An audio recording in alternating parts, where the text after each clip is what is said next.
2026년 2분기 프로모션 퀀텀 점프를 진행합니다.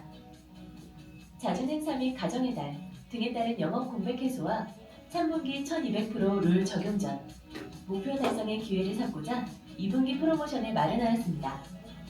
프로모션 기간은 4월 1일부터 6월 30일까지이고 대상 상품은 KB라이프 전 상품이나 달러 평생 소득 변액 연금 상품은 제외됩니다.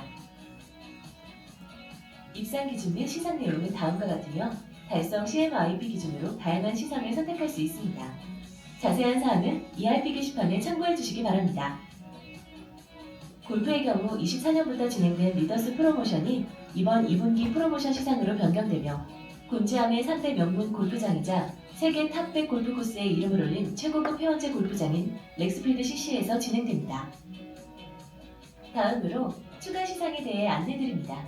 첫 번째, 3개월을 상하반기로 나눠서 6개의 퀘스트를 마련하였으며 달성된 퀘스트 개수에 따라 최대 120만 원을 추가로 시상받을 수 있습니다. 또한 초기 영업 활성화를 위해 4, 5월은 가중치겠으니 잘 활용하셔서 모두 목표 달성하시기 바랍니다. 두 번째 추가 이벤트, 럭키드로우입니다. 달성된 퀘스트만큼 응모권을 부여하며 1등과 2등에게는 순금 한돈과 반돈을, 3등에게는 $50 달러북이 제공됩니다. ULP 유실적 프로모션도 함께 진행됩니다.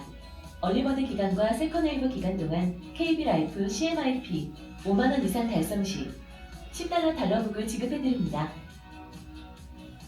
그동안 경험하지 못했던 2분기 프로모션.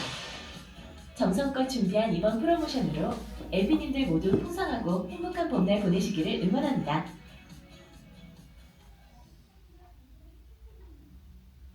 네, PTC 이렇게 리포트 있고요. 5월 22일 금요일 NDRT 데이 있는데 태호 형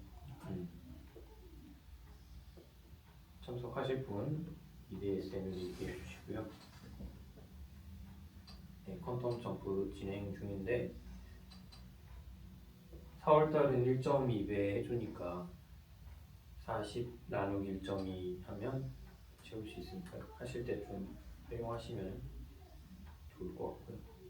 미승인 광고 컴플라이언스 필수 교육이어서 이거 또 AI로 만들어봤는데 같이 보겠습니다.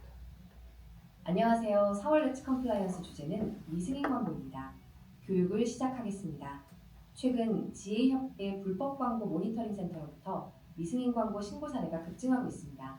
TV, 신문과 같은 전통 매체뿐만 아니라 LP님들이 개인 SNS에 올리시는 게시물이나 프로필 문구, 댓글도 업무 광고에 해당되는데요. 많은 LP님들께서 개인 SNS 활동은 광고가 아니라고 생각하시는 경우가 많습니다.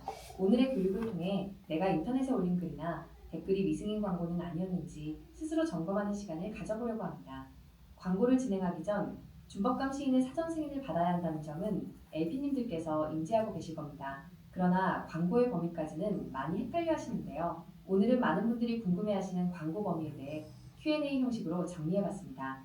첫 번째 질문, 다른 사람의 글에 댓글만 달았는데 광고가 되나요? 대답은 예스입니다. 네이버 카페, 지식인, 각종 커뮤니티에는 보험에 대해 다양한 질문글이 쏟아지는데요. 해당 글들에 답변을 하며 연락처, 오픈 채팅 링크, 상담 유도 문구를 함께 기재하는 경우가 많습니다. 이런 형태의 댓글과 답변도 모두 업무 광고에 해당하기 때문에 사전 승인 없이 댓글을 남길 경우 적발 대상이 될 수 있습니다. 아래 세 가지 댓글은 보험 관련 상담 글에 정말 많이 달리는 댓글 유형인데요. 모두 미승인 광고에 해당하니 주의하셔야 합니다. 두 번째 질문, 보험금 청구 방법을 안내하는 것도 광고가 되나요? 정답은 예스입니다. 보험 광고는 크게 상품 광고, 업무 광고로 구분되는데요. 새로운 보험 계약을 권유하는 것뿐만 아니라 보험의 계약 관리, 보험금 청구 지원도 모집인의 업무에 해당하기 때문에 관련 내용을 게시하는 것도 업무 광고에 해당합니다. 따라서 아래 세 가지 사례와 같이 보험금 청구를 지원한다는 내용도 모두 사전 승인을 받으셔야 하니 유의해주세요. 세 번째 질문, 보험업계를 부정적으로 표현하는 광고는 가능할까요? 대답은 NO입니다. 최근 인스타그램, 유튜브 등에서 보험금을 대신 받아주는 영상 콘텐츠를 자주 보셨을 텐데요. 지혜협회 확인 결과 이와 같은 광고는 모두 진행이 불가합니다. 보험사, 타설계사, 특정 영업 채널을 비방하거나 깎아내리는 표현으로 본인을 돋보이게 하는 방식의 광고는 광고심의 기준상 제한됩니다. 유형별로 알아본 광고 Q&A였습니다. 모든 광고는 광고 심의를 통해 사전 승인을 받으셔야 합니다.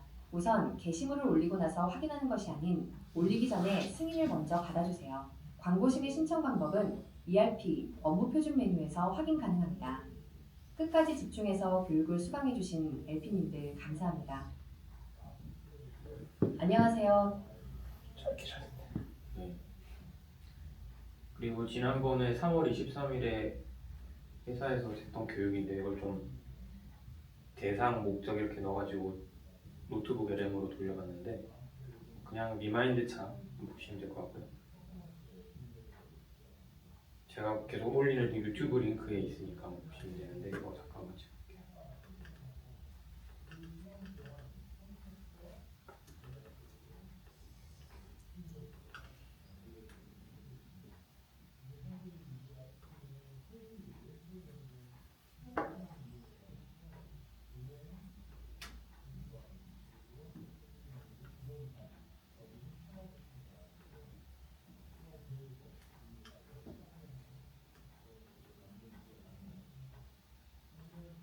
여러분 안녕하십니까? 본교육은 지점의 매출을 견인할 법인 사업보장 플랜에 대해 LP들을 어떻게 지도하고 코칭할 것인지 그 핵심 전략을 다룹니다. 법인 계약은 세무적, 법무적 지식이 동반되어야 하므로 LP님들이 막연한 두려움을 갖기 쉽습니다. 오늘 다룰 핵심 팩트와 데이터를 통해 매니저님들께서 먼저 완벽한 인사이트를 갖추시고 지점 LP님들의 강력한 법인 경험 무기로 활용할 수 있도록 가이드해 주시기 바랍니다. 법인 계약을 진행할 때 CEO들이 가장 먼저 묻는 것은 무엇일까요? 바로 이 보험료가 비용 처리가 되어 법인세를 얼마나 줄일 수 있는가입니다. 우리 LP님들이 현장에서 당당하게 법인 계약을 체결하기 위해서는 이 비용 처리와 업무 관련성에 대한 정확한 개념이 머릿속에 잡혀 있어야 합니다.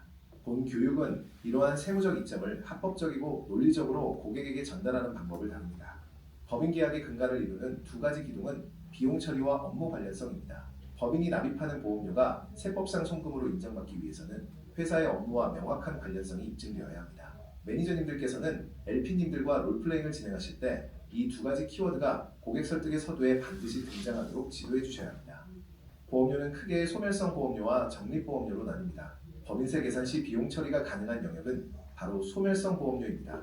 여기에는 사업비와 위험보험료가 포함되며 이 부분은 기간 경과에 따라 송금 산입이 가능합니다. 반면 적립보험료는 자산으로 계상해야 함을 현장에서 명확히 브리핑하도록 훈련해야 합니다.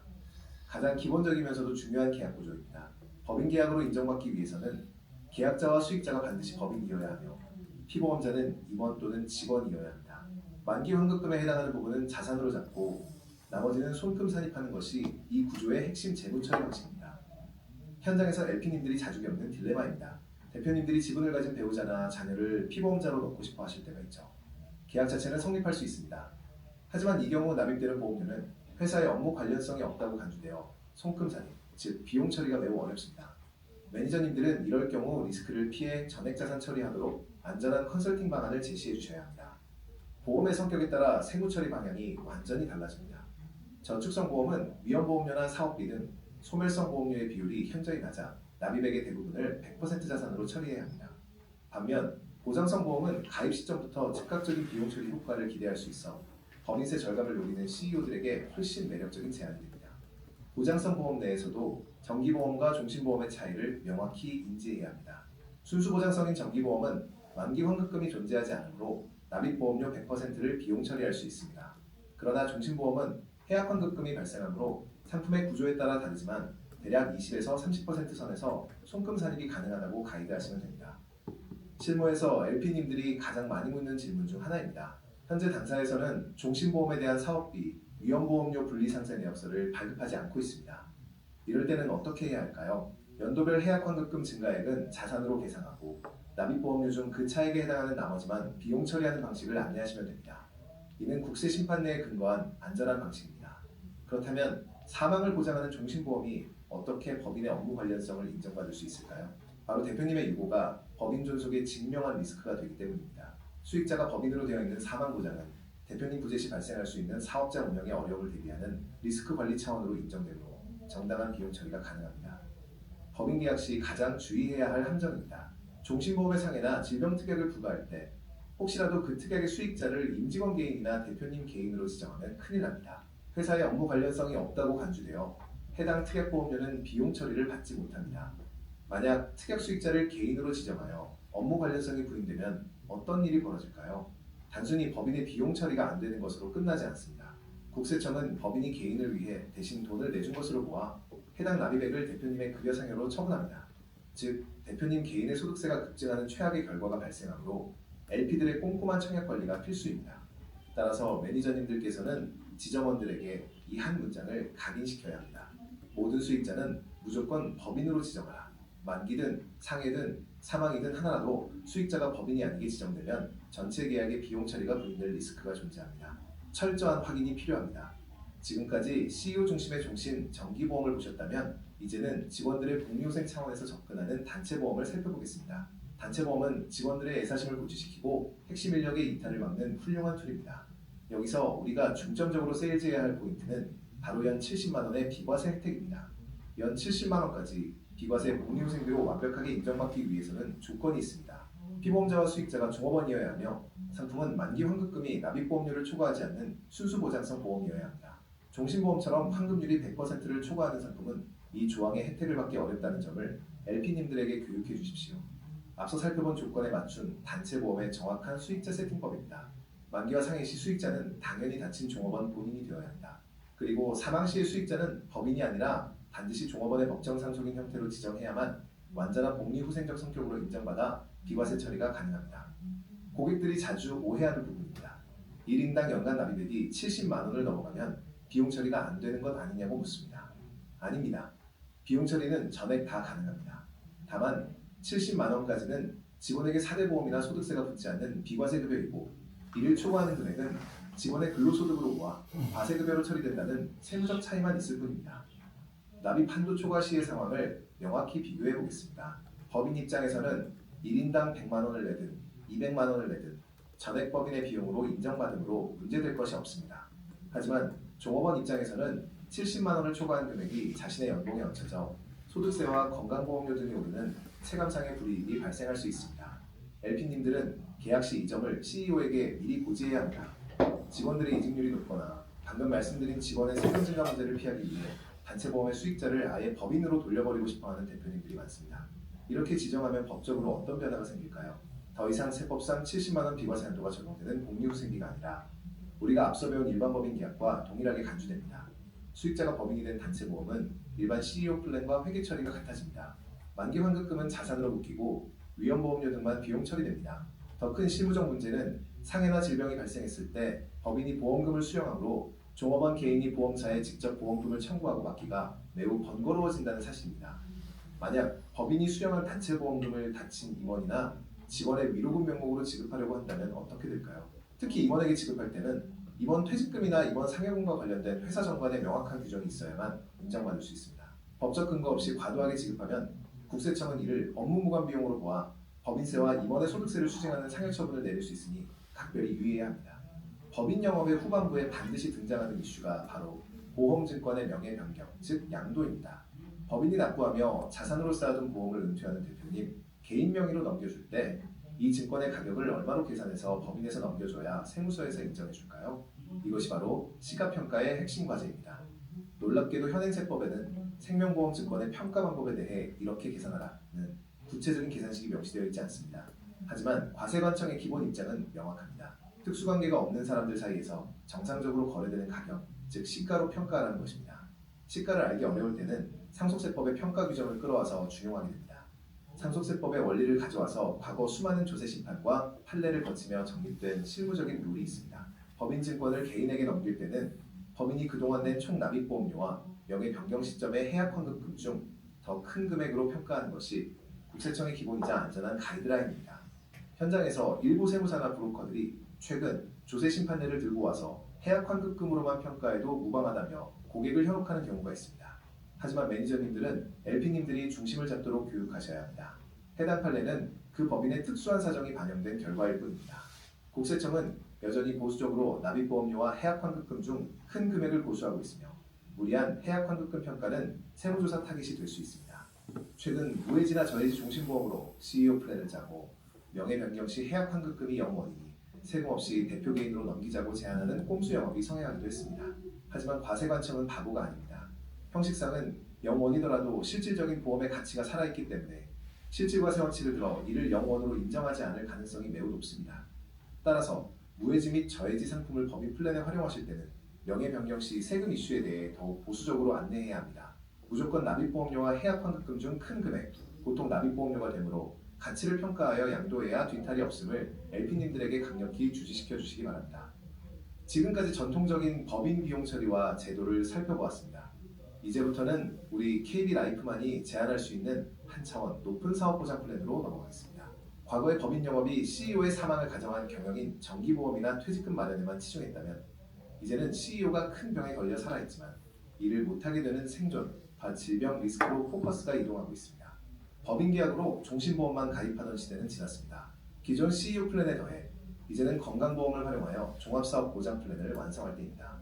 CEO가 암이나 뇌, 심장질환에 걸렸을 때 회사의 매출은 급감하고 대출 상환 압박이 들어옵니다. 건강보험은 바로 이때 법인을 살리는 최고의 구명조끼가 됩니다. 건강보험 플랜의 핵심 컨셉은 명확합니다. 계약자와 수익자를 법인으로, 피보험자를 대표님으로 설정합니다. 대표님께서 중대질병 진단을 받으시면 사망하시거나 퇴직하지 않아도 건강보험에서 거액의 진단자금이 법인 계좌로 입금됩니다. 이 돈을 법인의 생존을 위한 긴급 운영자금으로 활용하는 완벽한 리스크 해지 전략입니다. 법인 명의로 가입하는 건강보험은 개인 계약과 달리 진단자금의 한도나 납입보험료의 사이즈가 생각보다 훨씬 크게 설계될 수 있습니다. 이는 곧 질병 발생 시 회사의 유의미한 유동성을 즉각 공급할 수 있다는 뜻이며 우리 LP님들에게는 높은 단위의 고득률 계약을 창출할 수 있는 절호의 기회입니다. 세무적인 측면에서도 건강보험은 매우 유리합니다. 건강보험은 해약환급금이 거의 없거나 영원인 구조가 많기 때문에 앞서 배운 논리에 따라 보험기간 경과에 맞춰 충분히 전액 비용 처리가 가능합니다. 환급금이 없다는 것을 단점이 아닌 완벽한 손금 산입의 장점으로 전환시켜 대표님을 설득할 수 있습니다. 이제 우리 지점원들은 KB라이프의 상품 라인업을 통해 CEO의 생로병사, 모든 리스크를 완벽하게 방어하는 재무설계사로 거듭나야 합니다. 상품을 파는 것이 아니라 법인과 대표님의 라이프 사이클 전체를 관리하는 청사진을 제시하십시오. 먼저 생생, 즉 살아있을 때 정상적으로 회사를 경영하는 시기입니다. 이 시기에는 기존에 가입한 저축성 보험이나 해약 환급금이 쌓인 보장성 보험의 재원을 활용하여 중도인출이나 약관 대출을 통해 일시적인 유동성 위기를 극복하고 운전자금으로 활용할 수 있음을 브리핑합니다. 다음은 병병, 아플 때입니다. 방금 전 깊게 다루었던 건강보험 플랜이 여기서 작동합니다. 대표님의 중대질병 진단자금이 법인으로 들어와 비상예비자금 역할을 톡톡히 해냅니다. 회사를 살리거나 이후 명예 변경을 통해 대표님 개인의 막대한 치료비 및 요양비로도 쓸 수 있는 훌륭한 안전망입니다. 세 번째 사사, 경영자 유고시입니다.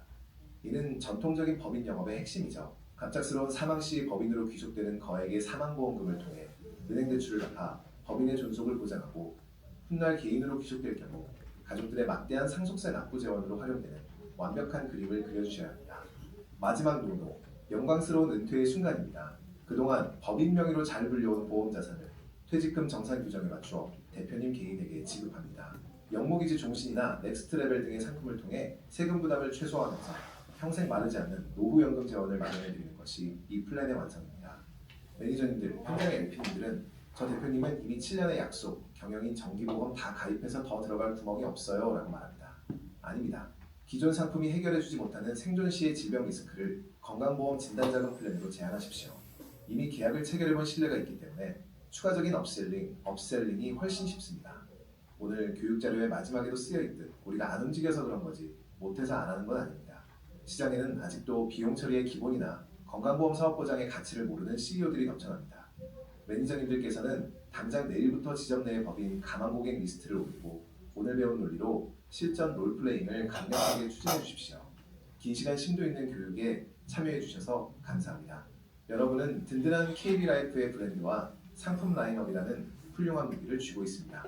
오늘 학습하신 비용 처리의 논리, 수익자 지정의 리스크, 시가평가의 기준, 그리고 생로병사 플랜을 바탕으로 여러분의 지점이 법인 영업의 메카로 거듭나길 기원합니다. 잘 만들었죠. 지금 잘하네. 저 꺾인 부분의 글씨도 가운데 건강보장 강화, 직원복지 증진도 잘 그렸네.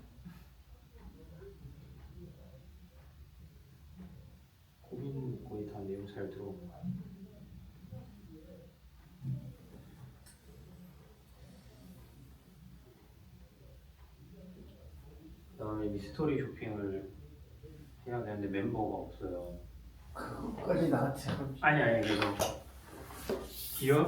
기현이 형 4명이 해야 되는데 어? 4명이 4명이나 해? 아니 그러니까 변액 2명, 종신 2명을 선정해야 되는데 매니저는 부담당자로 해야 돼서 어.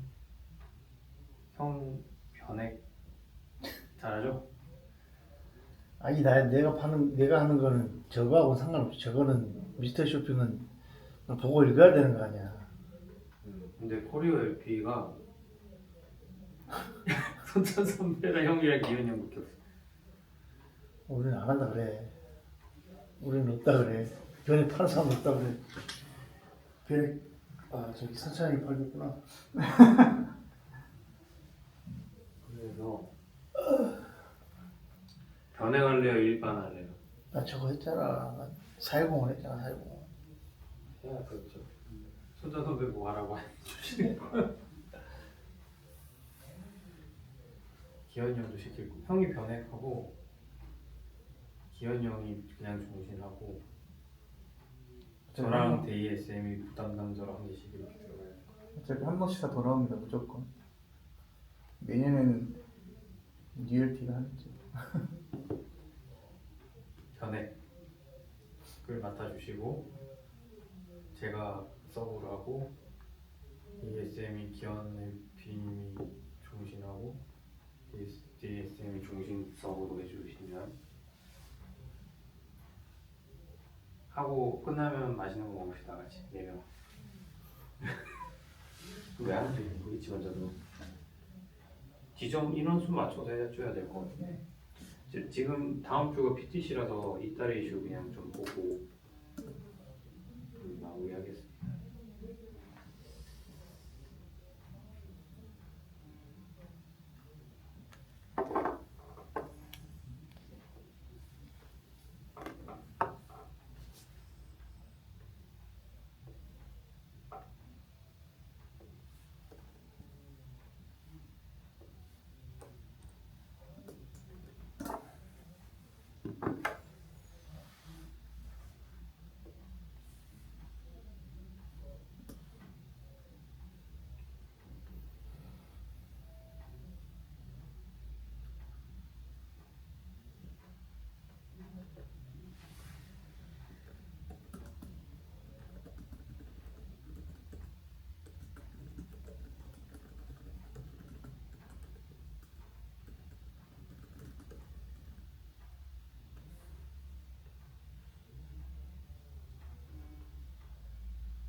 네, 이달 이슈 보겠습니다. 이거 한번 넘어갈까요? 공호케 이슈가 암 비급여 진료비 정액 보장, 수량계 보장 뭐 이건 계속 하던 거고 치매 간병 뭐 회사 나왔고 그다음에 다시 이제 수술비 강조하고 있는 것 같고요. 그다음에 다시 종신보험 강조하는 게 나올 것 같아요. 상급여 진료비, 비급여 진료비 정액 보장. 첫 번째 암 치료할 때 첫 번째는 검사를 해야겠죠. 일단 검사할 때 급여 항목이 CT, MRI, 조직 검사 이런 것들은 암인데 MRI 찍자 하면 당연히 급여 들어갈 거고 이건 그렇게 부담이 안 되는데 이제 유전자 검사, 뭐 정밀 검사, 펫, CT, 정밀 MRT 뭐 이런 것들은 비급여 항목이라고 해요. 그래서 이런 것들은 좀 비용이 많이 부담스럽고 어쨌든 스타트는 암 검사.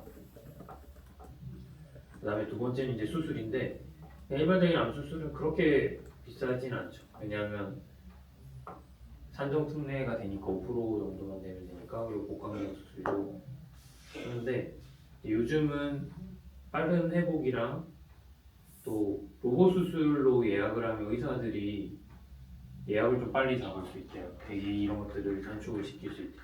그러니까 좀 비급여니까 회사 병원에서도 좀 수익이 되기도 하고 또 되게 빨리 끝나니까 그리고 이제 상급병실, 요일인식 특실 같은 것들 하니까 이게 비용이 좀 많이 부담되죠. 거의 이제 10배 정도 되니까. 그래서 이제 두 번째 단계는 암 수술이고 그 다음에 항암약물 치료인데 이제 세포 독성 항암제, 호르몬 치료제 이런 것들은 급여가 되어 있어서 괜찮은데 아직 급여 적용되기 전에 새로 나온 신약들 면역 항암제, 표적 항암제. 근데 이 표적 항암제가 생각보다 되게 부담스럽다고 하더라고요. 제 친구가 장모님이 걸리셨는데 이게 해당 이게 막 나가기도 하고 하니까 부담스러워하더라고요. 그래서 항암약물. 그다음에 이제 항암 방사선. 암의 진단을 받으면 수술, 항암약물, 항암 방사선 이렇게 가는 건데 항암 방사선, 일반 방사선 뭐 이런 것들은 그게 아닌데 이 양성자, 중입자 이런 것들 하면 네, 웬만한 사람 연봉이 그냥 깨질 수 있으니까 좀 많이 부담스럽고요. 그래서 모든 단계에서 결국은 비급여 항목이 발생한다. 그래서 좀 많이 부담스럽다가 있고요. 그다음에 순환계 부장. 순환계 같은 것도 역시나 이제 진단할 때 일반 CT, MRI 이런 것들은 뭐 괜찮은데 이제 정밀 MRI, 심장 CT, 뭐 유전자 이런 것들은 좀 부담스럽고 그다음에 급하게 응급 시술을 해야 되죠. 뇌심은 혈관은 그래서 스텐트 같은 거, 그다음에 병실, 비급여. 남에 비해서는 좀 부담이 덜하기는 한데 응급 시술이 있고요. 그다음에 수술까지 가야 되는 로보 수술 이런 것들. 역시나 상급병실, 간병비 들어가고요. 회복하는 데 시간이 들어가고 암에 비해서는 회복하는 데 시간이 많이 들어가니까 간병비가 필요하죠. 제일 문제가 이제 재활 단계인데 벌떡 일어날 수 있는 게 아니고 이제 1대1 집중 재활 치료돼야 되고 로봇 재활, 도수 치료, 인지 치료 뭐 이런 것들 이게 필요한데 이게 시간이 많이 걸리고 보통 뭐 6에서 12주 정도 이렇게 들어가는데 이것도 급여는 이 기간 동안 되고 그 지나서는 이제 비급여로 들어간다고 합니다. 그래서 역시나 내신도 모든 것들이 다 비급여 항목이 발생하기 때문에 부담스러울 수 있다. 그리고 이번 달부터 포커스가 이제 치매 감경 비급여인데 아까 카톡방에 캡처했는데 이건 좀 쓸만한 것 같았어요.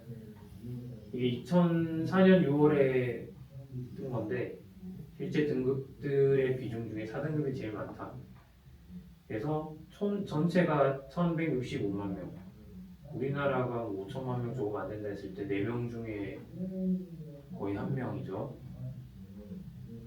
그리고 총 들어가는 게 뭐 돈 많이 들어가고 60세 이상 노인 인구가 중에서는 이만큼.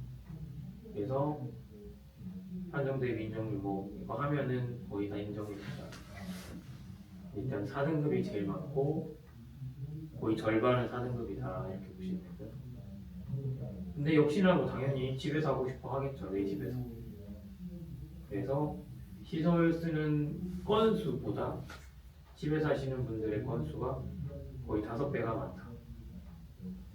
근데 돈은 뭐 1.7배니까 당연히 집에서 비용은 좀 덜 들긴 하겠지만 대부분은 재가 급여를 선호한다. 그러면 저런 등급을 받더라도 집에서 쓰는 거를 해서 좀 지원이 되면 좋겠죠. 근데 실제 집에서 쓰게 되면 지원이 되기 때문에 일반적인 경우에 보통 한 21만 원 정도 내 돈 내면 되고 이렇게 가게 되죠. 그래서 뭐 이 정도 금액이면 뭐 할만은 할 것 같은데 다른 생활비와 가족들 생활비 빼고 더 들어가는 거니까 길게 되면 부담이 될 수 있죠. 근데 문제는 이제 치매는 처음에 치매가 아닌가 의심할 때 0.5 정도 될 때가 3.6년, 그다음 경도, 중등도, 중증이 되면 CDR3 받으면 남면 된다고 하는데 보통 오래 살지를 못하세요.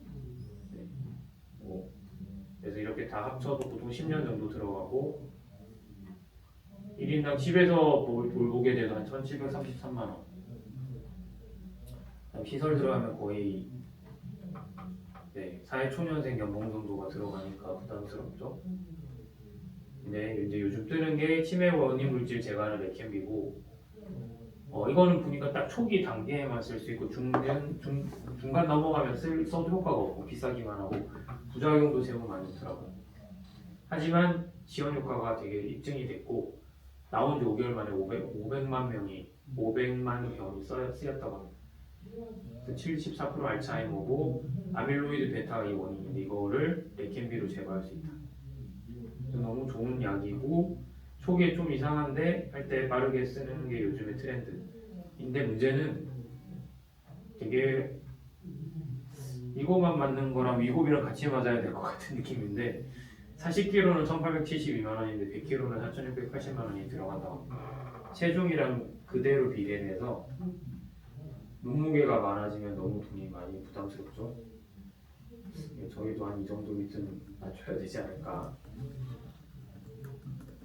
그리고 이제 비중증 수술비 준비는 이제 이거 나오는 이유는 이제 실비가 5세대가 되면서 진짜 생사를 다투거나 중증이 아닌 수술비는 이제 거의 다 자기 돈으로 해야 될 거다.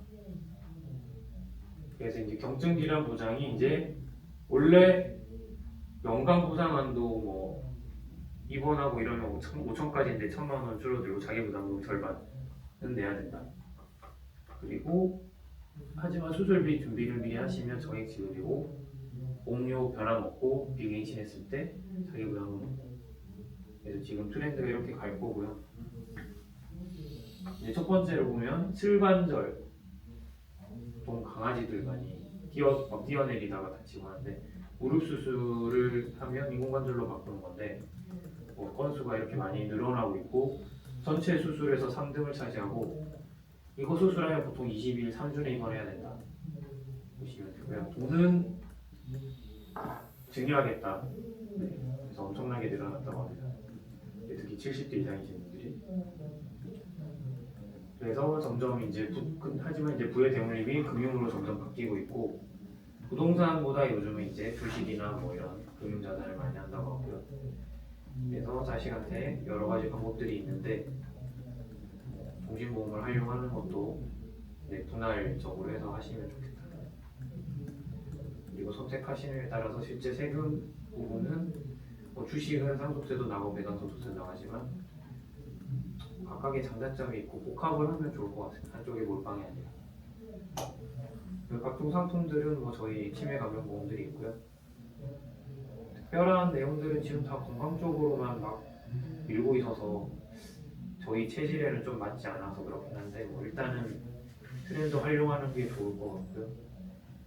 다시 뭐 지나고 나면 종신보험으로 돌아오고 결국 저는 영국이지가 오른팔로 무기를 잘 쓰고 있어야 됐다 생각하고 있습니다. 이렇게 상품들이 쭉 있고요. 그리고 뭐 상품들 비교해놨는데 보실 때 저는 추천 요거 보시는 데서 태아보험 어린이 보험이랑 여기 보면은 뭐 회사별로 내가 어느 쪽을 택할지 다 비슷하거든요.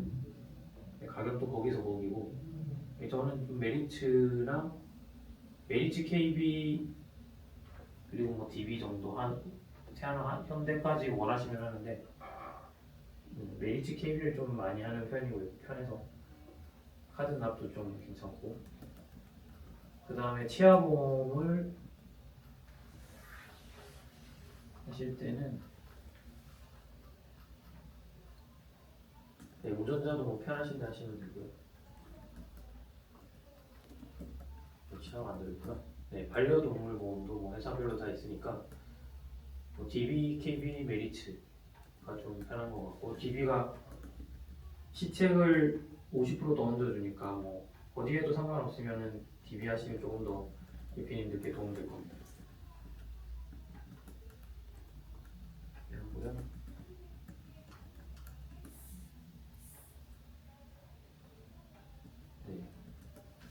보호하고 마치도록 하겠습니다.